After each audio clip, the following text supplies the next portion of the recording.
Hey, my Saber family. Welcome to the workbench of Civilized Weaponry Services. Just wrapping up a commission that I did on a hilt for my customer that had some really great ideas and thoughts that he wanted me to try. And it definitely pushed some boundaries for me, but at the same time, it was a very interesting build. So I appreciated him being willing to be patient and as well going on this journey with me. So just starting out, just to give you a few updates. I've posted this shroud before with the Lothwolf etch that my customer actually got for me and wanted done for a 3D etch. If you look really closely, it's deep relief edge etching all the way around the shroud, and it just looks really, really cool in person. I actually machined these brass buttons. My first time doing very many projects on the lathe. These screws are actually provided by Davinium, and I think he makes those.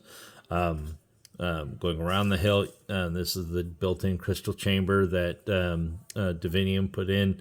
However, Will over at Davinium, my customer provided me with a marble that he wanted to use because it has this interesting movement. You can see that white glow movement that even without the saber on, it actually moves around, which is pretty cool. Behind the crystal chamber is a little window that actually will show the wire connection routing, which is just a single tube of brass that route all the wires for the upper side here. He did also ask that this be a removable chassis. So I did comply with that. But even more so, not only did it need to be just a removable chassis, but he wanted it in titanium, which titanium, you can do some cool little color etching. Plus, it's lighter, which makes it really, really, really sought after. And then, as a whole, the entire hilt is a titanium sleeve, two different size sleeves together on the chassis. But this hilt also he wanted to have a maintenance mode process. So when it's in the hilt, as you can see, the chassis is in the hilt. It's got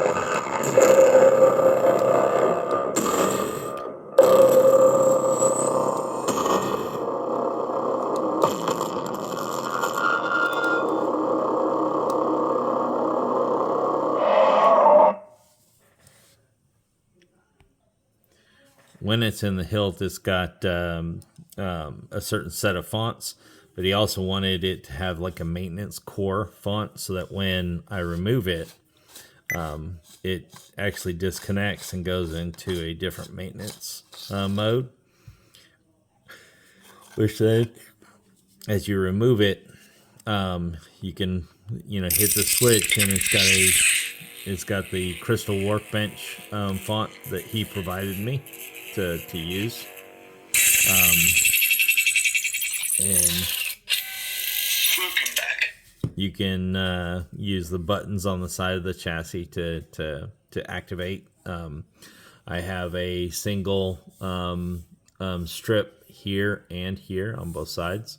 The front side of that side, on both front and back, are mirrored so that they're the same color, with the middle color being 4 pixels to have a little bit of different effect. As you can see, there's some color etching on the exterior of the saber as well as in the base here. But overall, it uses some pretty cool technology or components. I'm using the Shadowfoil Pixel PCB, which I'm using to do blade detect on the chassis. It's really chassis to detect. where I'm bridging the pins here so that it actually detects the chassis and feeds back to the Profi that that the chassis is either in or out of the hilt. But overall, everything's working fine. As you can see here, as soon as I put this back into the hilt, and it is keyed so that it can only go in a certain way. But once it is put back in, you'll have to put it back in just right. And once it sets in, it'll push forward a little bit more, and then you'll have access to the remainder of the fawns. So there you go. So, and then as well, Pixel PCB, using the Shadowfoil Pixel PCB, using Shadowfoil Pixel Connector, which I love. It's easy to work with. And then using a KR Sabers 3-watt 4-ohm bass speaker, and high amperage kill switch as well. But otherwise, Saber's working, beautifully and flawless, and I hope the customer really truly enjoys it. So that being said, just want to say thank you for watching, and hope you guys enjoy. All right, take care.